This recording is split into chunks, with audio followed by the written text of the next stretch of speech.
Hi students, welcome to Nursing Sphere. Students, continue ಮಾಡೋಣ ನಮ್ಮ fundamental of nursing classes discussion ನ. ಇವತ್ತಿನ topic, ಇವತ್ತು ನಮ್ಮ FON ಅಲ್ಲಿ ನಾವು ಡಿಸ್ಕಸ್ ಮಾಡ್ತಾ ಇರೋ ಟಾಪಿಕ್ ಬಂದ್ಬಿಟ್ಟು ಯೂರಿನರಿ ಕ್ಯಾಥೆಟರೈಸೇಷನ್. ನಾವು ಇವತ್ತು ಡಿಸ್ಕಸ್ ಮಾಡ್ತಾ ಇರೋದು ಯೂರಿನರಿ ಕ್ಯಾಥೆಟರೈಸೇಷನ್ ಬಗ್ಗೆ. ಸ್ಟಾರ್ಟ್ ಮಾಡೋಣ ಯೂರಿನರಿ ಕ್ಯಾಥೆಟರೈಸೇಷನ್ ಡಿಸ್ಕಷನ್ ನ. ಫಸ್ಟ್ ಯೂರಿನರಿ ಕ್ಯಾಥೆಟರೈಸೇಷನ್ ಅಂದ್ರೆ ಏನು? ಯೂರಿನರಿ ಕ್ಯಾಥೆಟರೈಸೇಷನ್ ಅಂದ್ರೆ ಇಟ್ ಈಸ್ ನಥಿಂಗ್ ಬಟ್ ಏನು ಮಾಡ್ತಾ ಇದ್ದೀವಿ ಅಂದರೆ ನಾವು ಯುರೇತ್ರ ಮುಖಾಂತರ ಒಂದು ಹ್ಯಾಲೋ ಒಂದು ಟ್ಯೂಬ್ನ ಪಾಸ್ ಮಾಡ್ತಾ ಇದ್ದೀವಿ. ಎಲ್ಲಿಗೆ ಅಂದರೆ ಬ್ಲ್ಯಾಡರ್ ಒಳಗಡೆ ನಾವು ಯುರೇತ್ರದ ಮುಖಾಂತರ ಏನು ಮಾಡ್ತಾ ಇದ್ದೀವಿ, ಒಂದು ಟ್ಯೂಬ್ನ ಪಾಸ್ ಮಾಡ್ತಾ ಇದ್ದೀವಿ. So to remove the urine. So catheterisation of the urinary bladder is nothing but insertion of the hollow tube through the urethra into the urinary bladder for removing of a urine, to remove urine. ಇದು aseptic procedure. This is the invasive procedure. ಅದಕ್ಕೋಸ್ಕರ asepsis ನ ನಾವು maintain ಮಾಡಬೇಕು. It is a aseptic procedure. We have to maintain aseptic precautions. We have to take the aseptic precautions. So ಏನು indications ಏನು, ಯಾಕೆ ನಾವು urinary ಕ್ಯಾಥೆಟರೈಸೇಷನ್ ಮಾಡ್ತೇವೆ? ಸೊ ಏನು ಇಂಡಿಕೇಶನ್, ಪರ್ಪಸ್ ಏನು ಅಂತಂದರೆ, ಫಸ್ಟ್ ಬಂದುಬಿಟ್ಟು ಟು ರಿಲೀವ್ ಯೂರಿನರಿ ರಿಟೆನ್ಷನ್. ಯಾವುದೇ ಕಾಸಿಂದ ಆಗಿರ್ಬೋದು, ಯೂರಿನರಿ ರಿಟೆನ್ಷನ್ ಆಗಿದೆ, ಪೇಷಂಟು ತುಂಬ ಹೊತ್ತಿಂದ ಯೂರಿನ್ನ ಪಾಸ್ ಮಾಡೋಕ್ಕಾಗ್ತಾ ಇಲ್ಲ ಅಂದಾಗ, to relieve that urinary retention we catheterise the patients. Next to obtain a sterile urine specimen. So urine investigation, urine ಅನಾಲಿಸಿಸ್ಗೆ ಅಥವಾ ಬೇರೆ ಏನಕ್ಕಾದರೂ ಯೂರಿನ್ ಸ್ಪೆಸಿಮನ್ ಬೇಕಾಗಿರುತ್ತೆ ಇನ್ವೆಸ್ಟಿಗೇಷನ್ಗೆ ಅಂದಾಗ, ಆ ಸ್ಪೆಸಿಮನ್ ತಗೊಳ್ಳೋದಕ್ಕೋಸ್ಕರನೂ ಆ ಸ್ಪೆಸಿಮನ್ ಕಲೆಕ್ಟ್ ಮಾಡಲಿಕ್ಕೆ ನಾವು ಕ್ಯಾಥೆಟರೈಸ್ ಮಾಡ್ತೀವಿ. ಸೊ ಯಾವ ಸ್ಪೆಸಿಮನ್ ಕಲೆಕ್ಟ್ ಮಾಡ್ತೀವಿ ಅಂದರೆ, we usually collect mid stream ಯೂರಿನ್ನ ಕಲೆಕ್ಟ್ ಮಾಡ್ತೇವೆ. ಸೊ ನೆಕ್ಸ್ಟ್ ಬಂದ್ಬಿಟ್ಟು to measure residual urine and to measure accurate urine output. So urine output ಎಷ್ಟು ಬರ್ತಾ ಇದೆ. ಸೊ ಸಪೋಸ್ ನಾರ್ಮಲ್ ಆಗಿ ಅವರ್ಲಿ ಯೂರಿನ್ ಔಟ್ಪುಟ್ ಎಷ್ಟು ಬರಬೇಕು, 0.0 ml per kg per minute ಬರಬೇಕು. That is 30 ml per hour ಏನು ಬರಬೇಕು, ಯೂರಿನ್ ಔಟ್ಪುಟ್ ಬರಬೇಕು. ಸೊ ಸಪೋಸ್ ಆ ಯೂರಿನ್ ಔಟ್ಪುಟ್ ಬರ್ತಾ ಇದೆನೋ ಇಲ್ಲೋ ಎಷ್ಟು ಅಸೆಸ್ ಮಾಡಲಿಕ್ಕೆ, ಕೆಲವೊಂದು ಕಡೆ ಏನಾಗುತ್ತೆ ಪೋಸ್ಟ್ ಆಪರೇಟಿವ್ಲಿ ಅಸೆಸ್ಮೆಂಟ್ ಅಥವಾ ಕ್ರಿಟಿಕಲ್ ಕೇಸಸ್ಸು ICU ಅಲ್ಲಿ, ಇಲ್ಲೆಲ್ಲ ನಮಗೆ ಯೂರಿನ್ ಔಟ್ಪುಟ್ ಅಸೆಸ್ಮೆಂಟ್ ತುಂಬ ಕ್ರಿಟಿಕಲ್ ಆಗಿರುತ್ತೆ. ಸೊ ಆ ಯೂರಿನ್ ಔಟ್ಪುಟ್ನ ಅಸೆಸ್ ಮಾಡಲಿಕ್ಕೆ ನಾವೇನು ಮಾಡ್ತೇವೆ, ಕ್ಯಾಥೆಟರೈಸ್ ಮಾಡ್ತೇವೆ. So next to empty the bladder before, during or after surgery. So ಸರ್ಜರಿಗಿಂತ ಮುಂಚೆ ಅಥವಾ ಸರ್ಜರಿ ಟೈಮಲ್ಲಿ, ಆಮೇಲೆ ಕೂಡ ಸರ್ಜರಿ ಆದಮೇಲೆ ನಾವೇನು ಮಾಡ್ತೀವಿ, ಪೇಷಂಟ್ಗೆ ಕ್ಯಾಥೆಟರೈಸ್ ಮಾಡ್ತೀವಿ. ಸೊ ಈ ಡ್ಯೂರಿಂಗ್ ದ ಸರ್ಜರಿ ಅಥವಾ ಬಿಫೋರ್ ದ ಸರ್ಜರಿ ಯಾಕೆ ಅಂತಂದರೆ, to better palpation of the organs. ಅದೇ ಏನಾಗುತ್ತೆ ಅಂತಂದರೆ, ನಾವು ಕ್ಯಾಥೆಟರೈಸೇಷನ್ ಮಾಡಲಿಲ್ಲ, ಸೊ ಯೂರಿನ್ನ ಕಂಪ್ಲೀಟಾಗಿ ಎವ್ಯಾಕ್ಯುಯೇಟ್ ಮಾಡಲಿಲ್ಲ, ಕಂಪ್ಲೀಟಾಗಿ ಎಂಪ್ಟಿ ಮಾಡಲಿಲ್ಲ ಬ್ಲ್ಯಾಡರ್ನ ಅಂದರೆ ಏನಾಗುತ್ತೆ, ಬ್ಲ್ಯಾಡರ್ ಡಿಸ್ಟೆನ್ಷನ್ ಆಗುತ್ತೆ. ಸೊ ಅವಾಗ ಏನಾಗಿರುತ್ತೆ, ಕೆಲವೊಂದು ಸಲ ಬ್ಲ್ಯಾಡರ್ ಇಂಜುರಿ ಚಾನ್ಸಸ್ ಭಾಳ ಇರುತ್ತೆ, ಜಾಸ್ತಿ ಇರುತ್ತೆ. ಸೊ ಅದಕ್ಕೋಸ್ಕರ ನಾವೇನು ಮಾಡ್ತೀವಿ, to reduce injury to bladder ನಾವೇನು ಮಾಡ್ತೇವೆ, ಸೊ ಬಿಫೋರ್ ಮತ್ತು ಡ್ಯೂರಿಂಗ್ ದ ಸರ್ಜರಿ ಏನು ಮಾಡ್ತೇವೆ, ಕ್ಯಾಥೆಟರೈಸ್ ಮಾಡ್ತೀವಿ. ಸೊ ಆಫ್ಟರ್ ದ ಸರ್ಜರಿ ಏನಾಗುತ್ತೆ, ಕೆಲವೊಂದು ಸರಿ ಮೇಜರ್ ಸರ್ಜರೀಸ್ ಎಲ್ಲ ಮಾಡಿದಾಗ ಪೇಷಂಟು ಆ್ಯಂಬುಲೇಟ್ ಮಾಡೋಕ್ಕಾಗಲ್ಲ. ಸೊ ಅದಕ್ಕೊಂದು ರೀಸನ್ಗೋಸ್ಕರ ಕ್ಯಾಥೆಟರೈಸ್ ಮಾಡ್ತೀವಿ. ಹಾಗೆ ಯೂರಿನ್ ಔಟ್ಪುಟ್ ಮೆಷರ್ ಮಾಡಲಿಕ್ಕೆ ನಾವು ಕ್ಯಾಥೆಟರೈಸೇಷನ್ ಮಾಡ್ತೇವೆ. So these are the indication for the urinary catheterisation. ಇದೆಲ್ಲ ಯೂರಿನರಿ ಕ್ಯಾಥೆಟರೈಸೇಷನ್ದು ಇಂಡಿಕೇಶನ್ಸು. ನೆಕ್ಸ್ಟ್ ಪಾರ್ಟ್ಸ್ ಯಾವ್ಯಾವ್ದಿರುತ್ತೆ ಯೂರಿನ್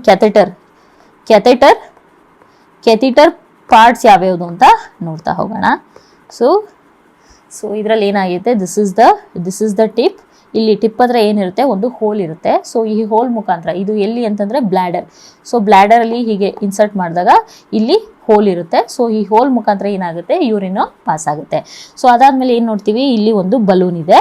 ಸೊ ಏನು ಮಾಡ್ತೇವೆ, ಬಲೂನ್ನ ಸಲೈನ್ ಮುಖಾಂತರ ಇನ್ಫ್ಲೇಟ್ ಮಾಡಿದಾಗ ಇದು ಊದ್ಕೊಳ್ಳುತ್ತೆ, ಅಂದರೆ ದಪ್ಪ ಆಗುತ್ತೆ, ಊದ್ಕೊಳ್ಳುತ್ತೆ. ಬಲೂನ್ನ ಇನ್ಫ್ಲೇಟ್ ಮಾಡಿದಾಗ ಏನಾಗುತ್ತೆ, ಇದನ್ನ ಏನಕ್ಕೆ ಯೂಸ್ ಮಾಡ್ತೇವೆ ಅಂತಂದರೆ, ನಾವು ಇದು ರಿಟೆನ್ಷನ್ ಮಾಡಲಿಕ್ಕೆ, ಕ್ಯಾಥೆಟರ್ನ ರಿಟೆನ್ಷನ್, ಸೆಲ್ಫ್ ರಿಟೈನಿಂಗ್ ಅಥವಾ ನಾನ್ ರಿಟೈನಿಂಗ್ ಅಂತ ಇರುತ್ತೆ. ಇದು ಕ್ಯಾಥೆಟರ್ ರಿಟೈನ್ ಮಾಡಲಿಕ್ಕೆ, ಆ ಬ್ಲ್ಯಾಡರಲ್ಲಿ ಪ್ರಾಪರಾಗಿ ಕೂರಿಸ್ಲಿಕ್ಕೆ ಏನು ಮಾಡ್ತೇವೆ, ಈ ಬಲೂನ್ನ ನಾವು ಯೂಸ್ ಮಾಡ್ತೇವೆ.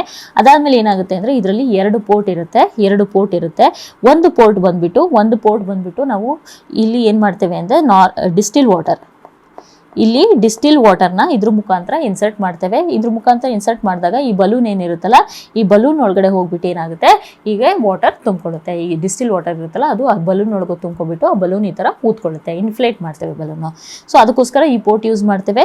ಇನ್ನೊಂದು, ಸೊ ಈ ಪೋರ್ಟ್ ಏನಕ್ಕೆ ಯೂಸ್ ಮಾಡ್ತೇವೆ, ಇನ್ಫ್ಲೇಷನ್ ಆಫ್ ಅ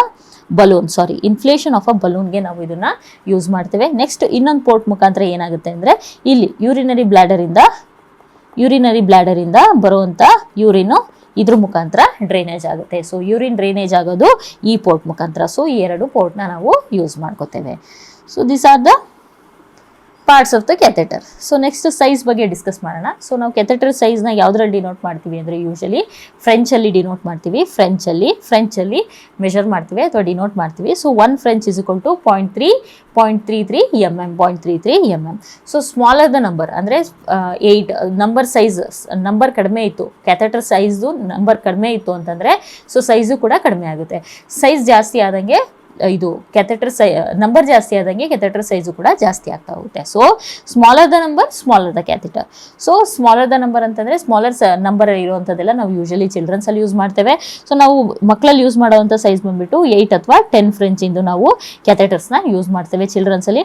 ಅದೇ ಫೀಮೇಲ್ಸ್ಗೆ ಅಂತ ಬಂದಾಗ 14 ಅಥವಾ 16 ನಾವು ಯೂಶಲಿ ಫೀಮೇಲ್ಸಲ್ಲಿ ಯೂಸ್ ಮಾಡ್ತೇವೆ. ಹಾಗೆ 16 ಮತ್ತು 18 ನಾವು ಮೇಲಲ್ಲಿ ಯೂಸ್ ಮಾಡ್ತೇವೆ. ಸೊ ಸೈಜ್ ಜಾಸ್ತಿ ಆಗ್ತಾ ಹೋದಾಗ ಏನಾಗುತ್ತೆ ಅಂದರೆ, ಸೈಜ್ ಜಾಸ್ತಿ ಆಗ್ತಾ ಹೋದಂಗೆಲ್ಲ ಕ್ಯಾಥೆಟರ್ ತುಂಬ ಸ್ಟಿಫ್ ಆಗುತ್ತೆ.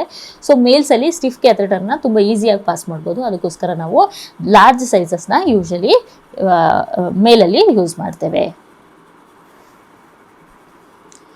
ಸೊ ಇದರಲ್ಲಿ ಒಂದು ಟ್ರಿಕ್ಕಿ ಕ್ವಶನ್ ಕೇಳಿದರು ನಾರ್ಸೆಟ್ 2024ಅಲ್ಲಿ ಯೂಶಲಿ ಒಂದು ಟ್ರಿಕ್ಕಿ ಕ್ವಶನ್ ಕೇಳಿದರು. That is size numbering the French in the urinary catheter denotes. Size numbering the French in the urinary catheter denotes. So French ಅಂತ ಹೇಳ್ತೀವಲ್ಲ, ಸೊ ಅದು ಏನನ್ನ ಡಿನೋಟ್ ಮಾಡುತ್ತೆ. ಸೊ ನಾವೇನಂತ ಹೇಳ್ತೀವಿ, 6 French, 8 French, 10 French ಅಂತ ಹೇಳ್ತೀವಲ್ಲ, ಅದು ಏನನ್ನ ಡಿನೋಟ್ ಮಾಡುತ್ತೆ ಅಂತ ಕ್ವಶನ್ ಕೇಳಿದ್ದಾರೆ. ಆಪ್ಷನ್ಸ್ ಬಂದ್ಬಿಟ್ಟು, ಫಸ್ಟ್ ಆಪ್ಷನ್ ಬಂದ್ಬಿಟ್ಟು radius of the catheter, second option ಬಂದ್ಬಿಟ್ಟು internal diameter of the catheter, third option ಬಂದ್ಬಿಟ್ಟು external diameter of the catheter, ಇನ್ನೊಂದು circumference of the diameter. So ನಮಗೊತ್ತು it is not radius of the catheter, it is not the radius of the catheter, it is not the circumference of the catheter. So it is the diameter of the catheter, it is the diameter of the catheter. So ಇದರಲ್ಲಿ external ಅಥವಾ internal. So ನೆನ್ಪಿಟ್ಕೋಬೇಕು, any time ನಾವು French ಅಂತ ಮಾತಾಡಿದಾಗ, French of the urinary catheter ಅಂತ ಮಾತಾಡಿದಾಗ, it is always the external diameter of the catheter. What we are talking, it is always the external diameter of the catheter. So French of the catheter indicates what, external diameter of the catheter, external diameter of the catheter. So next methods of catheterization. Methods of ಯಾವ್ಯಾವ ಥರ ನಾವು ಕ್ಯಾಥೆಟರೈಸ್ ಮಾಡ್ಬೋದು, ಯಾವ್ಯಾವ types ಇದೆ ಅಂತ discuss ಮಾಡೋಣ. First ಬಂದ್ಬಿಟ್ಟು intermittent ಕ್ಯಾಥೆಟರೈಸೇಷನ್, second ಬಂದ್ಬಿಟ್ಟು ರಿಟೆನ್ಷನ್ ಅಥವಾ ಇನ್ಡ್ವೆಲ್ಲಿಂಗ್ ಕ್ಯಾಥೆಟರ್, ಥರ್ಡ್ ಬಂದ್ಬಿಟ್ಟು ಸುಪ್ರಾಪ್ಯೂಬಿಕ್ ಕ್ಯಾಥೆಟರ್, ಲಾಸ್ಟ್ ಬಂದ್ಬಿಟ್ಟು ಎಕ್ಸ್ಟರ್ನಲ್ ಕ್ಯಾಥೆಟರೈಸೇಷನ್. ಸೊ ನೋಡ್ದೆ ಹೋಗೋಣ ಏನೇನು ಅಂತ. ಫಸ್ಟ್ ಬಂದ್ಬಿಟ್ಟು ಇಂಟರ್ಮಿಟೆಂಟ್ ಕ್ಯಾಥೆಟರ್ ಅಂದರೆ ಏನು? ಇಂಟರ್ಮಿಟೆಂಟ್, ಸೊ ವರ್ಡೇ ಹೇಳ್ತಾ ಇದೆ, ಇಂಟರ್ಮಿಟೆಂಟ್ ವರ್ಡ್ ಡಿನೋಟ್ಸ್ ಸ್ವಲ್ಪ ಸಮಯ ತನಕ ಟೆಂಪರವರಿಯಾಗಿ ನಾವು ಈ ಕ್ಯಾಥೆಟರ್ನ ಇಡ್ತೇವೆ. ಸೊ ಇಂಟರ್ಮಿಟೆಂಟ್ ಅಂದರೆ ಏನು? ಇಂಟರ್ಮಿಟೆಂಟ್ ಕ್ಯಾಥೆಟರ್ ಅಂದರೆ we place this catheter temporary basis ಮೇಲೆ ನಾವು ಈ ಕ್ಯಾಥೆಟರ್ನ ಇಡ್ತೇವೆ. ಸೊ ಸಪೋಸ್ ಯಾವ್ದಾದ್ರು ಒಬ್ಬರು ಪೇಷಂಟ್ ಬಂದರು, ಯೂರಿನರಿ ರಿಟೆನ್ಷನ್ ಅಂತ ಬಂದಿದ್ದಾರೆ. ಸೊ ಅವಾಗ ಏನು ಮಾಡಬೇಕು, ನೀವು ಯೂರಿನರಿ ಬ್ಲ್ಯಾಡರ್ನ ಎಂಟಿ ಮಾಡಬೇಕು ಅಂದಾಗ ಏನು ಮಾಡ್ತೀವಿ, ಈ ಕ್ಯಾಥೆಟರ್ನ ಇನ್ಸರ್ಟ್ ಮಾಡಿಬಿಟ್ಟು ಎಂಟಿ ಆದಮೇಲೆ ಏನು ಮಾಡ್ತೀವಿ, ಸಡನ್ನಾಗಿ ಎಂಟಿ ಆದಮೇಲೆ ತೆಗೆದು ಬಿಡ್ತೇವೆ, ಕ್ಯಾಥೆಟರ್ನ ಅಲ್ಲೇ ಬಿಡಲ್ಲ, ತೆಗಿತೇವೆ. ಸೊ ಆ ಥರ ಪ್ರೊಸೀಜರ್, ಆ ಥರ ಕ್ಯಾಥೆಟರ್ಗೆ ಏನಂತ ಹೇಳ್ತೇವೆ ಅಂದರೆ, ಆ ಥರ ಮೆಥಡ್ ಆಫ್ ಕ್ಯಾಥೆಟರೈಸೇಷನ್ಗೆ ಏನಂತ ಹೇಳ್ತೇವೆ ಅಂದರೆ indwelling catheter. So this is the method of temporarily inserting a catheter through the urethra into the bladder to drain the urine and removed. This is important. Removed immediately after emptying. It is removed immediately after emptying. So ಎಲ್ಲೆಲ್ಲಿ use ಮಾಡ್ತೇವೆ? It is usually used in the urinary retention ಅಥವಾ inability to empty the bladder. So ಆ ಥರ ಪೇಷಂಟ್ಸಲ್ಲಿ ನಾವು intermittent catheter use ಮಾಡ್ತೀವಿ. So ಇದ್ರದ್ದು ಒಂದು advantages ಅಂತಂದರೆ, ನಾವು ಇನ್ಫೆಕ್ಷನ್ ರೇಟ್ನ ನಾವು ಕಡಿಮೆ ಮಾಡ್ತಾ ಇರ್ತೀವಿ. So compare to indwelling catheters, compare to retention ಕ್ಯಾಥೆಟರ್ಸ್ಗೆ ಹೋಲಿಸ್ಕೊಂಡ್ರೆ ಇದ್ರದ್ದು, ಯಾಕೆಂದರೆ ಇಮಿಡಿಯೇಟಾಗಿ ನಾವು ಕ್ಯಾಥೆಟರ್ನ ಹೊರಗಡೆ ತೆಗೆಯೋದ್ರಿಂದ ಏನಾಗುತ್ತೆ, ಇನ್ಫೆಕ್ಷನ್ ರೇಟು ಕಡಿಮೆ ಆಗುತ್ತೆ. ಹಾಗೆ ಇನ್ನೊಂದು ಅಡ್ವಾಂಟೇಜ್ ಬಂದ್ಬಿಟ್ಟು ಏನಂದರೆ, ಪೇಷಂಟೇ ಇನ್ಸರ್ಟ್ ಮಾಡ್ಕೋಬೋದು. ಇಂಟರ್ಮಿಟೆಂಟ್ ಕ್ಯಾಥೆಟರ್ನ ಪೇಷಂಟ್ಸೇ ಇನ್ಸರ್ಟ್ ಮಾಡ್ಕೋಬೋದು. ಸೊ ನೆಕ್ಸ್ಟ್ ನೋಡೋಣ, ನೆಕ್ಸ್ಟ್ ಮೆಥಡ್ ಆಫ್ ಕ್ಯಾಥೆಟರೈಸೇಷನ್ ಬಂದ್ಬಿಟ್ಟು ರಿಟೆನ್ಷನ್ ಅಥವಾ ಇನ್ವೆಲ್ಲಿಂಗ್ ಕ್ಯಾಥೆಟರ್. ರಿಟೆನ್ಷನ್ ಅಥವಾ ರಿಟೆನ್ಷನ್ ಅಂತಂದ್ರೆ ರಿಟೆನ್ಷನ್ ಉಳ್ಕೋತಾ ಇದೆ ಅಲ್ಲೇ ಅಂತ. ಸೊ ನಾವು ಕ್ಯಾಥೆಟರ್ ಪ್ಲೇಸ್ ಮಾಡಿದಾಗ, ನಾವು ಕ್ಯಾಥೆಟರ್ನ ಯೂರಿನರಿ ಬ್ಲಾಡರ್ಗೆ ಹಾಕಿದಾಗ ಅಲ್ಲೇ ಸ್ವಲ್ಪ ಸಮಯ ಅದನ್ನ ಅಲ್ಲೇ ಬಿಟ್ಟಾಗ, ಸೊ ಅದಕ್ಕೆ ಏನಂತ ಹೇಳ್ತೀವಿ, ಇನ್ವೆಲ್ಲಿಂಗ್ ಅಥವಾ retention catheter. So the type of catheter is placed into the bladder and secured there for a period of time. For a period of time what we are doing, we are keeping the catheter. So ಇದರಲ್ಲಿ ಇನ್ನೊಂದು important question ಬರುತ್ತೆ, ಏನಂತಂದ್ರೆ the urinary drainage ಏನಾಗುತ್ತಲ್ಲ, urine drainage ಏನಾಗುತ್ತಲ್ಲ, it is based on what principle? Is based on gravity. So it is based on gravity. So ಅದಕ್ಕೋಸ್ಕರ ನಾವು ಏನು ಮಾಡ್ತೇವೆ, ಯೂರಿನರಿ ಕ್ಯಾಥೆಟರ್ಗೆ ಡ್ರೈನಿಂಗ್ ಪೋರ್ಟ್ ಇರುತ್ತಲ್ಲ, ಆ ಡ್ರೈನಿಂಗ್ ಪೋರ್ಟ್ಗೆ ಏನು ಮಾಡ್ತೇವೆ, ಯೂರಿನರಿ ಬ್ಯಾಗ್ನ ಯೂರೋ ಬ್ಯಾಗ್ನ ಕನೆಕ್ಟ್ ಮಾಡ್ತೇವೆ. ಸೊ ಯೂರಿನ್ ಏನು ಬರುತ್ತಲ್ಲ ಅದೆಲ್ಲ ಬಂದ್ಬಿಟ್ಟು ಯೂರಿನ್ ಬ್ಯಾಗಲ್ಲಿ ಕನೆಕ್ಟ್ ಆಗುತ್ತೆ. ಸೊ ನಾನು ಏನು ಹೇಳಿದೆ, ಯೂರಿನ್ ಡ್ರೈನೇಜ್ ಏನಾಗುತ್ತೆ, it is based on the principle of the gravity.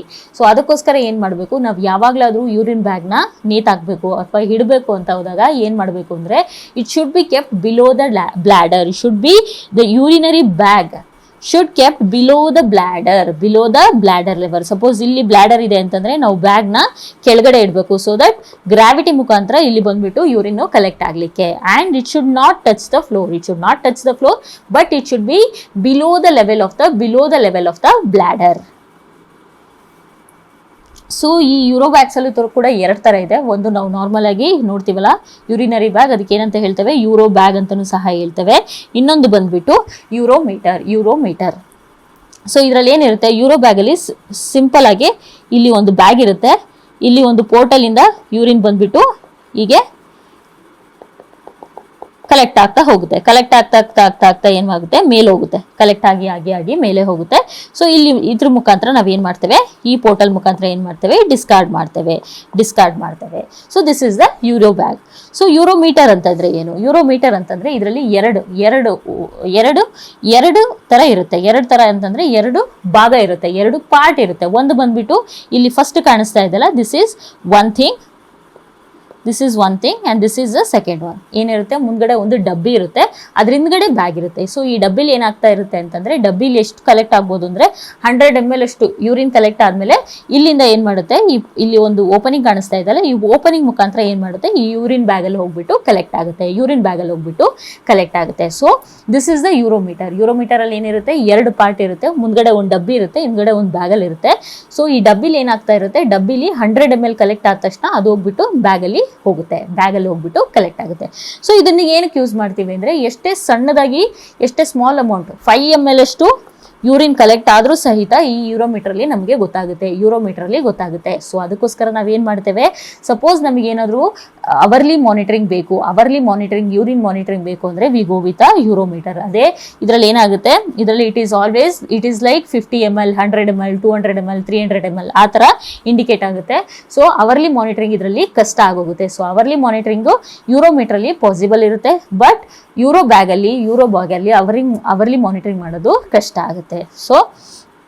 So next ಏನ್ ಹೇಳಿದೆ ನಾನು, ಇಲ್ಲಿ ಯೂರಿನ್ ಡ್ರೈನ್ ಆಗುತ್ತಲ್ಲ, it is downward direction, it is upward direction.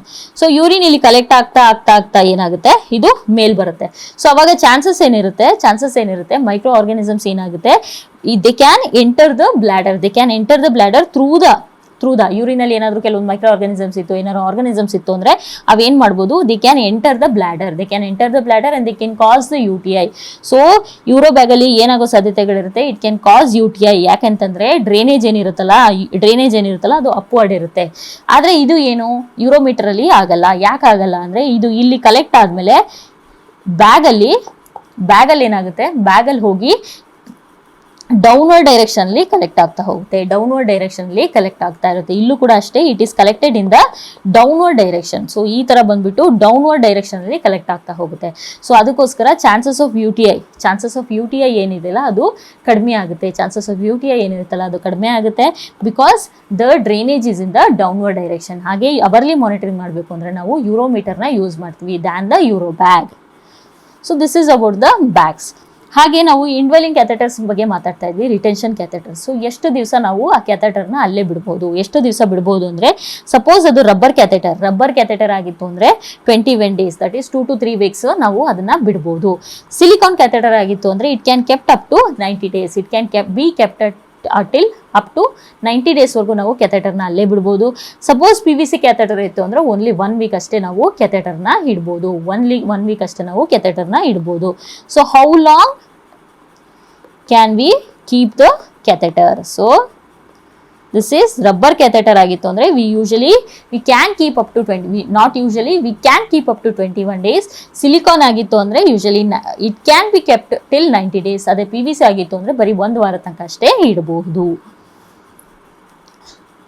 So next third ಬಂದ್ಬಿಟ್ಟು ಸುಪ್ರಾಪ್ಯೂಬಿಕ್ ಕ್ಯಾಥೆಟರ್. ಸುಪ್ರಾಪ್ಯೂಬಿಕ್ ಕ್ಯಾಥೆಟರ್ ಅಂದರೆ ಏನು? ಸುಪ್ರಾಪ್ಯೂಬಿಕ್ ಕ್ಯಾಥೆಟರ್ ಅಂದರೆ ನಾನು ಆಗಲೇ ಏನು ಹೇಳಿದೆ, ಬೇರೆ ಕ್ಯಾಥೆಟರೈಸೇಷನ್, ಸಪೋಸ್ ಇಂಟರ್ಮಿಟೆಂಟ್ ಅಥವಾ ಇಂಡ್ವೆಲಿಂಗ್ ಕ್ಯಾಥೆಟರ್ ಅಲ್ಲಿ ಏನು ಮಾಡ್ತೀವಿ ನಾವು, ಯುರೇತ್ರ ಮುಖಾಂತರ ಟ್ಯೂಬ್ ಪಾಸ್ ಮಾಡಿ ಬ್ಲಾಡರ್ ಒಳಗಡೆ ಟ್ಯೂಬ್ನ ಕಳಿಸ್ತೇವೆ. ಯುರೇತ್ರ ಮುಖಾಂತರ ನಾವು ಬ್ಲಾಡರ್ಗೆ ಒಂದು ಟ್ಯೂಬ್ ಕಳಿಸ್ತೇವೆ. ಬಟ್ ಸುಪ್ರಾಪ್ಯೂಬಿಕಲ್ಲಿ ಏನಾಗುತ್ತೆ ಅಂದರೆ ನಾವು ಯುರೇತ್ರದ ಮುಖಾಂತರ ಕಳಿಸಲ್ಲ. ಏನು ಮಾಡ್ತೀವಿ ಅಂದರೆ ಸುಪ್ರಾಪ್ಯೂಬಿಕ್ ಏರಿಯಾ ಹೊರಗಡೆ ಸ್ಕಿನ್ ಮೇಲೆ, ಸುಪ್ರಾಪ್ಯೂಬಿಕ್ ಏರಿಯಾದ ಮೇಲೆ ಸ್ಕಿನ್ ಮೇಲೆ ಒಂದು ಇನ್ಸಿಷನ್ ಮಾಡಿ ಆ ಇನ್ಸಿಷನ್ ಮುಖಾಂತರ ಏನು ಮಾಡ್ತೇವೆ ನಾವು ಟ್ಯೂಬ್ನ ಪಾಸ್ ಮಾಡ್ತೇವೆ. ಸೊ ಅದಕ್ಕೆ ಏನಂತ ಹೇಳ್ತೇವೆ ಅಂದರೆ suprapubic catheter. So the type of catheter is inserted into the bladder through the small incision above the pubic area. So it is used for the continuous drainage ಗೆ ನಾವು suprapubic catheter ನ use ಮಾಡ್ತೇವೆ. So last ಬಂದ್ಬಿಟ್ಟು external ಕ್ಯಾಥೆಟರೈಸೇಷನ್ ಯಾವ್ದು ಬರುತ್ತೆ? Condom catheter ಅಂದರೆ exactly like a ಕಾಂಡಮ್ನ ಯಾವ ಥರ ವೇರ್ ಮಾಡ್ತೀರೋ ಇದನ್ನು ಕೂಡ ಅದೇ ಥರ ವೇರ್ ಮಾಡಲಿಕ್ಕೆ ಅಡ್ವೈಸ್ ಮಾಡ್ತೇವೆ. ಬಟ್ ಇಲ್ಲಿ ಎಂಡಲ್ಲಿ ಏನಿರುತ್ತೆ, ಒಂದು ಡ್ರೈನೇಜ್ ಪೋರ್ಟ್ ಇರುತ್ತೆ. ಆ ಪೋರ್ಟಿಗೆ ಏನು ಮಾಡ್ತೇವೆ ನಾವು ಯೂರಿನ್ ಬ್ಯಾಗ್ನ ಕನೆಕ್ಟ್ ಮಾಡ್ತೇವೆ. ಸೊ ಇಲ್ಲಿ ಪೋರ್ಟ್ ಇದೆಯಲ್ಲ, ಇದಕ್ಕೆ ಯೂರಿನ್ ಬ್ಯಾಗ್ನ ಕನೆಕ್ಟ್ ಮಾಡ್ತೇವೆ. ಸೊ ಇದನ್ನ ಎಲ್ಲಿ ಯೂಸ್ ಮಾಡ್ತೀವಿ ಅಂದರೆ ಇನ್ಕಾಂಟಿನೆನ್ಸ್ ಪೇಷಂಟ್ ಅಲ್ಲಿ ನಾವು ಯೂರಿನ್ ಕಲೆಕ್ಟ್ ಮಾಡಲಿಕ್ಕೆ ಎಕ್ಸ್ಟರ್ನಲ್ ಕ್ಯಾಥೆಟರೈಸೇಷನ್ ಕೂಡ ಯೂಸ್ ಮಾಡ್ಬೋದು. ಸೊ ಟೈಪ್ಸ್ ಆಫ್ ಕ್ಯಾಥೆಟರೈಸೇಷನ್ ಯಾವ್ದು ಅಂತ ನೋಡಿದ್ವಿ. ಈಗ ಡಿಫ್ರೆಂಟ್ ಟೈಪ್ಸ್ ಆಫ್ ಕ್ಯಾಥೆಟರ್ಸ್ ಯಾವ್ಯಾವ್ದಿದೆ ಅಂತ ನೋಡ್ತಾ ಹೋಗೋಣ. ಫಸ್ಟ್ ನಾವು ಕಾಮನ್ ಆಗಿ ಯೂಸ್ ಮಾಡುವಂಥದ್ದು ಫೋಲಿಸ್ ಕ್ಯಾಥೆಟರ್. ಯಾವ್ದು ಯೂಸ್ ಮಾಡ್ತೇವೆ ನಾವು ಡೇ ಅಂಡ್ ಔಟ್ ಅಲ್ಲಿ ಯೂಸ್ ಮಾಡುವಂಥದ್ದು ಫೋಲಿಸ್ ಕ್ಯಾಥೆಟರ್ ಅಲ್ಲಿ ಏನಿದೆ, ದೇರ್ ಈಸ್ ಡಬಲ್ ಲುಮೆನ್. ಅದರಲ್ಲೂ ಕೂಡ 2 ಥರ ಇದೆ, ಒಂದು ಡಬಲ್ ಲುಮೆನ್, ಇನ್ನೊಂದು triple lumen. So double lumen ಅಂತಂದ್ರೆ ಏನು ಹೇಳಿದೆ ನಾನು, 2 ಪೋರ್ಟ್ ಇರುತ್ತೆ. ಈ ರೆಡ್ ಕಲರ್ ಏನು ಕಾಣಿಸ್ತಾ ಇದೆಯಲ್ಲ, ಈ ಪೋರ್ಟ್ನ ಬಲೂನ್ ಇನ್ಫ್ಲೇಟ್ ಮಾಡಲಿಕ್ಕೆ ನಾವು ಯೂಸ್ ಮಾಡ್ತೇವೆ, ಬಲೂನ್ ಇನ್ಫ್ಲೇಷನ್ಗೆ ಯೂಸ್ ಮಾಡ್ತೇವೆ. ಇದ್ರ ಮುಖಾಂತರ 10 cc ಆಫ್ ಡಿಸ್ಟಿಲ್ ವಾಟರ್ನ ಇನ್ಸ್ಟಿಲ್ ಮಾಡ್ತೇವೆ. ಅದೇ ಇನ್ನೊಂದು ಪೋರ್ಟ್ ಏನು ಮಾಡ್ತೇವೆ, ಏನಕ್ಕೆ ಯೂಸ್ ಮಾಡ್ತೇವೆ ಅಂದರೆ ಡ್ರೈನೇಜ್ ಆಫ್ ಯೂರಿನ್ಗೆ ನಾವು ಯೂಸ್ ಮಾಡ್ತೇವೆ. So this is the double lumen. So triple lumen ಅಂದರೆ ಏನು? ಟ್ರಿಪಲ್ ಲುಮೆನ್ ಅಂದರೆ ಸೇಮ್, ಒಂದು ಲುಮೆನ್ ಏನಕ್ಕೆ ಯೂಸ್ ಮಾಡ್ತೇವೆ, ಬಲೂನ್ ಇನ್ಫ್ಲೇಷನ್ಗೆ ಯೂಸ್ ಮಾಡ್ತೇವೆ. ಇನ್ನೊಂದು ಲುಮೆನ್ ಏನಕ್ಕೆ ಯೂಸ್ ಮಾಡ್ತೇವೆ ಅಂದರೆ ಯೂರಿನ್ ಡ್ರೈನೇಜ್ಗೆ ಯೂಸ್ ಮಾಡ್ತೇವೆ. ಥರ್ಡ್ ಲುಮೆನ್ ಇದೆಯಲ್ಲ, ಅದನ್ನ ಏನಕ್ಕೆ ಯೂಸ್ ಮಾಡ್ತೇವೆ ಅಂದರೆ bladder irrigation. This is important, bladder irrigation. So suppose BPH ಆಗಿತ್ತು ಪೇಷಂಟ್ಗೆ, ಸರ್ಜರಿ ಆಗಿದೆ ಅಂತಂದರೆ ಪೋಸ್ಟ್ ಸರ್ಜರಿ ಬ್ಲಾಡರ್ ಇರಿಗೇಷನ್ಗೆ ನಾವು ಇದನ್ನ ಥರ್ಡ್ ಪೋರ್ಟ್ನ ಟ್ರಿಪಲ್ ಲುಮೆನ್ ಫೋಲಿಸ್ ಕ್ಯಾಥೆಟರ್ನ ನಾವು ಯೂಶಲಿ ಯೂಸ್ ಮಾಡ್ತೇವೆ. So this is important. Triple lumen ಅಲ್ಲಿ ಥರ್ಡ್ ಪೋರ್ಟ್ನ ಏನಕ್ಕೆ ಯೂಸ್ ಮಾಡ್ತೀವಿ ಅಂತ ನಿಮ್ಮ ನಾಟ್ ಸೆಟ್ ಅಲ್ಲಿ ತುಂಬಾ ಕ್ವಶನ್ಸ್ ಬಂದಿದೆ. ಸೊ ಅದಕ್ಕೋಸ್ಕರ this is third port use for the bladder irrigation. Next, so ನಾನು ಏನು ಹೇಳಿದೆ, ಈ ಫೋಲಿಸ್ ಕ್ಯಾಥೆಟರ್ ಅಲ್ಲಿ ಈ ಟಿಪ್ ಇರುತ್ತಲ್ಲ, ಇದು ಯೂಶಲಿ ರೌಂಡೆಡ್ ಟಿಪ್ ಇರುತ್ತೆ. ಯಾಕೆ ಅಂತಂದ್ರೆ to prevent the injury to the meatus ಅಥವಾ ಯುರೇತ್ರಾ. ಮಿಯಾಟಸ್ ಮತ್ತೆ ಯುರೇತ್ರಾಗೆ ಇಂಜುರಿನ ಪ್ರಿವೆಂಟ್ ಮಾಡಲಿಕ್ಕೆ we use this rounded tip. So next ಒಂದು ಫೋಲಿಸ್ ಕ್ಯಾಥೆಟರ್ ಆಯಿತು. ನೆಕ್ಸ್ಟ್ ಬೇರೆ ಯಾವ್ಯಾವ ಕ್ಯಾಥೆಟರ್ಸ್ ಇದೆ, ಯಾವ್ಯಾವ ಟೈಪ್ಸ್ ಆಫ್ ಕ್ಯಾಥೆಟರ್ಸ್ ಇದೆ ಅಂತ ನೋಡೋಣ. ಅದರಲ್ಲಿ ಫಸ್ಟ್ ಬಂದ್ಬಿಟ್ಟು ನೆಲ್ಟನ್ಸ್ ಕ್ಯಾಥೆಟರ್ ಅಂದ್ರೆ it is the straight catheter. ಇಲ್ಲಿ ನೋಡ್ಬೋದು, this is the straight catheters. ಇದರಲ್ಲಿ ಏನಿರಲ್ಲ, ಬಲೂನ್ ಇರಲ್ಲ. There is no balloon. So ನಾವು ಮೇನ್ ಆಗಿ ಬಲೂನ್ ಯೂಸ್ ಮಾಡೋದೇನಕ್ಕೆ, ಕ್ಯಾಥೆಟರ್ ರಿಟೈನ್ ಮಾಡಲಿಕ್ಕೆ ನಾವು ಬಲೂನ್ ಯೂಸ್ ಮಾಡ್ತೀವಿ. ಸೊ ಬಲೂನೇ ಇಲ್ಲ ಅಂತಂದ್ರೆ this type of Nelaton's catheter we use it for intermittent drainage, intermittent ಕ್ಯಾಥೆಟರೈಸೇಷನ್ಗೆ ನಾವು ಇದನ್ನ ಯೂಸ್ ಮಾಡ್ತೇವೆ. ಸೊ ಇಲ್ಲೊಂದು red rubber red rubber catheter ಕಾಣಿಸ್ತಾ ಇದೆ. ಇದಕ್ಕೆ ಏನಂತವೆ ಅಂದ್ರೆ ಇದಕ್ಕೆ ರಾಬಿನ್ಸನ್ ಕ್ಯಾಥೆಟರ್ ಅಂತ ಹೇಳ್ತೇವೆ. ಇದು ಕೂಡ ಇದರಲ್ಲೂ ಕೂಡ ಏನಾಗುತ್ತೆ, this also be use for the intermittent ಕ್ಯಾಥೆಟರೈಸೇಷನ್ಗೆ ನಾವು ರಾಬಿನ್ಸನ್ ಮತ್ತೆ ನೆಲ್ಟನ್ ಕ್ಯಾಥೆಟರ್ನ ಯೂಸ್ ಮಾಡ್ತೇವೆ. ಸೊ ನೆಕ್ಸ್ಟ್ ಬಂದ್ಬಿಟ್ಟು ಮ್ಯಾಲಿಕಾಟ್ ಕ್ಯಾಥೆಟರ್ ಅಂದ್ರೆ, ಸೊ ಈ ಟಿಪ್ನ ಅಬ್ಸರ್ವ್ ಮಾಡಿ. ಈ ಟಿಪ್ಪಲ್ಲಿ ಏನಿದೆ 4 ಓಪನಿಂಗ್ ಕಾಣಿಸ್ತವೆ. ಮ್ಯಾಲಿಕಾಟ್ ಕ್ಯಾಥೆಟರ್ ಹೆಂಗಿರುತ್ತೆ ಅಂದ್ರೆ ಇಟ್ಸ್ ಲೈಕ್ ಅ ಫ್ಲವರ್ ಶೇಪಲ್ಲಿ ಇರುತ್ತೆ. ಸೊ ಫ್ಲವರ್ ಶೇಪಲ್ಲಿ ಏನಾಗಿರುತ್ತೆ ಅಂದ್ರೆ ಅದಕ್ಕೆ 4 ಓಪನಿಂಗ್ ಇರುತ್ತೆ. ಸೊ ಇದನ್ನ ಏನಕ್ಕೆ ಯೂಸ್ ಮಾಡ್ತೀವಿ ಅಂದ್ರೆ ಸುಪ್ರಾಪ್ಯೂಬಿಕ್ ಡ್ರೈನೇಜ್ಗೆ ಯೂಸ್ ಮಾಡ್ತೇವೆ. This is important. Picture based questions ಏನಾದರೂ ಕೇಳಿದ್ರು ಅಂದ್ರೆ ಡೆಫಿನೆಟ್ಲಿ ತುಂಬಾ ಸಲ ನಿಮ್ಮ ನರ್ಸಿಂಗ್ ಎಕ್ಸಾಮ್ಸ್ ಅಲ್ಲಿ ತುಂಬಾ ಸರಿ ಮ್ಯಾಲಿಕೇಟ್ ಕ್ಯಾಥೆಟರ್ ಅಂದ್ರೆ ಏನು, ವಾಟ್ ಈಸ್ ದ ಯೂಸ್, ಈ ಪಿಕ್ಚರ್ ಕೊಟ್ಬಿಟ್ಟು ವಾಟ್ ಇಸ್ ದಿಸ್ ಕ್ಯಾಥೆಟರ್ ಅಂತ ತುಂಬಾ ಸಲ ಕೇಳಿದ್ದಾರೆ. So this is very important. Malecot catheter ಅಂದ್ರೆ it has got a 4 wings ಅಂದ್ರೆ 4 ಹೋಲ್ಸ್ ಇರುತ್ತೆ. It is like a flower shape. Suprapubic ಡ್ರೈನೇಜ್ಗೆ ನಾವು ಯೂಸ್ ಮಾಡ್ತೇವೆ.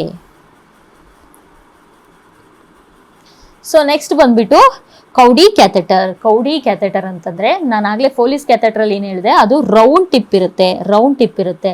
ಸೊ ಬಟ್ ಇದ್ರಲ್ಲಿ ಏನಾಗಿದೆ, ಕೌಡಿಸ್ ಕ್ಯಾಥೆಟರ್ ಅಲ್ಲಿ ಏನಾಗಿದೆ, ಕರ್ವ್ಡ್ ಟಿಪ್ ಇದೆ. ಸೊ ಎಲ್ಲಿ ಯೂಸ್ ಮಾಡ್ತೀವಿ, BPH ಅಲ್ಲಿ ನಾವು ಕೌಡಿ ಕ್ಯಾಥೆಟರ್ನ ಯೂಸ್ ಮಾಡ್ತೇವೆ. ಸೊ ನೆಕ್ಸ್ಟ್ ಬಂದ್ಬಿಟ್ಟು ಪ್ರೆಸರ್ ಕ್ಯಾಥೆಟರ್ ಅಂತಂದ್ರೆ, ಸೊ ಇದು ಏನಿರುತ್ತೆ ಅಂದ್ರೆ ಈ ಟಿಪ್ ಇರುತ್ತಲ್ಲ, ಇದೇನಾಗಿರುತ್ತೆ ಅಂದ್ರೆ it is like a mushroom ಶೇಪಲ್ಲಿ ಈ ಟಿಪ್ ಇರುತ್ತೆ. ಇದಕ್ಕೆ ಬರೀ 2 ಓಪನಿಂಗ್ ಇರುತ್ತೆ. ಈ ಕಡೆ ಒಂದು ಮತ್ತೆ ಆ ಕಡೆ ಒಂದು, ಬರೀ 2 ಓಪನಿಂಗ್ ಇರುತ್ತೆ. ಅದೇ ಮ್ಯಾಲಿಕಾಟ್ ಕ್ಯಾಥೆಟರ್ಗೆ 4 ಓಪನಿಂಗ್ ಇರುತ್ತೆ. So this is long term suprapubic ಯೂಸ್ಗೆ ಏನಾದರೂ ಬೇಕಾಯ್ತು ಅಂದ್ರೆ we use Pezzer catheter. 2 Pezzer ಮತ್ತೆ even Malecots catheter post nephrostomy ನಾವು ಯೂಶಲಿ ಯೂಸ್ ಮಾಡ್ತೇವೆ, ಪೋಸ್ಟ್ ನೆಫ್ರಾಸ್ಟಮಿ. ಸೊ ನೆಕ್ಸ್ಟ್ ಕ್ಯಾಥೆಟರಲ್ಲೂ ಕೂಡ, ಯೂರಿನರಿ ಕ್ಯಾಥೆಟರಲ್ಲೂ ಕೂಡ ಏನಿದೆ ಅಂತಂದರೆ there is a colour coding. So ಯಾವ್ಯಾವ ಸೈಜಲ್ಲಿ ಯಾವ್ಯಾವ ಕಲರ್ಸಿಗೆ ಏನೇನು ಕಲರ್ ಇದೆ ಅಂತ ನೋಡ್ತಾ ಹೋಗೋಣ. ಇದಕ್ಕೂ ಕೂಡ ಒಂದು ನಿಮೋನಿಕ್ ಇದೆ, that is nothing but your LBW Gore and Valentine's blue.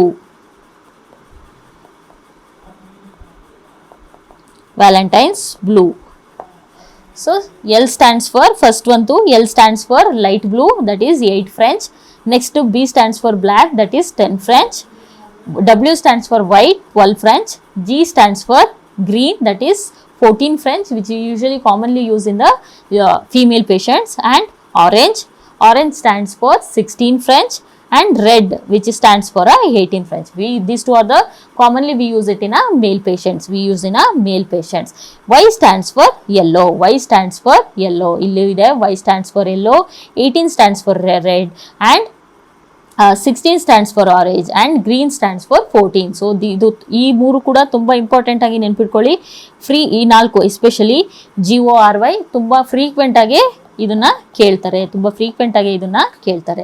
So next Valentine stands for violet is 22 and dark blue is usually 24. So this is the color coding for the catheters. Next, contraindication for catheterization, especially through the urethra ಮುಖಾಂತರ contraindication ಯಾವ್ಯಾವ್ದಿರುತ್ತೆ ಅಂದರೆ catheterization-ಗೆ, which is first one is the urethral trauma ಇತ್ತು ಅಂದರೆ it is contraindicated that we put a catheter by the urethra, through the urethra. So then pelvic fractures ಇತ್ತು ಅಂತಂದರೆ pelvic bleeding ಜಾಸ್ತಿ ಇರುತ್ತೆ. So we try to push ಅಂತಂದರೆ ನಾವು ಮತ್ತೆ injure ಮಾಡೋ ಸಾಧ್ಯತೆಗಳು ಜಾಸ್ತಿ ಇರುತ್ತೆ. and if there is any scrotal haematoma, pelvic fractures ಮತ್ತು ಯುರೆಥ್ರಲ್ ಟ್ರಾಮಾ, ಈ 3 ಕಂಡೀಷನ್ಸ್ ಅಲ್ಲಿ ಏನು, it is contraindicated. Catheterization is contraindicated. Then what is CAUTI ಅಂತಂದ್ರೆ CAUTI is nothing but a catheter associated urinary tract infection.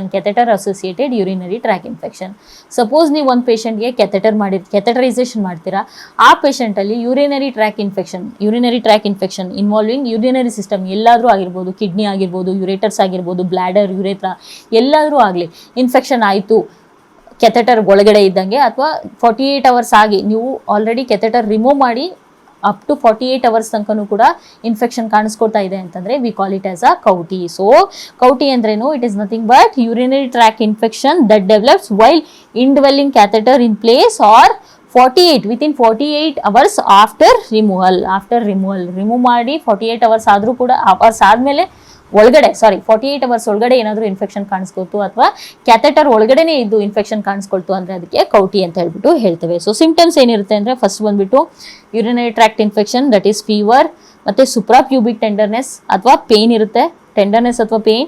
ಆಮೇಲೆ change in character of the urine. Suppose ನಮ್ಮದು usually clear urine ಬಂತು ಅಂದರೆ ಇದರಲ್ಲಿ cloudy urine ಬರೋ ಸಾಧ್ಯತೆ chance ಇರುತ್ತೆ, odour change ಆಗಿರುತ್ತೆ. So that's when we call it as a ಕೌಟಿ.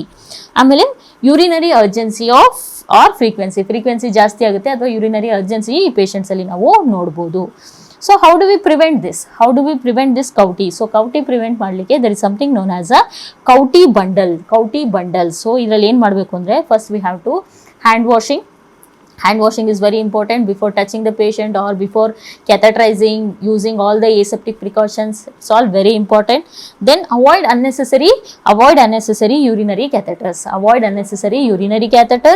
and insert only when it is needed and using aseptic techniques and maintain the catheters based on the recommended guidelines. Maintain the catheters and review the urinary catheter necessity daily. Every day you need to review the catheter and there should be a perennial care. So these are the things which we have it in a kouti bundle. So students, this is all about the types of catheterization, methods of catheterization, types of catheters what are the indications, what are the contraindications, and what are the infections, what are the complications which you are going to get after the urinary catheterizations. So with this today we'll end our discussion of a urinary catheterization. Thank you.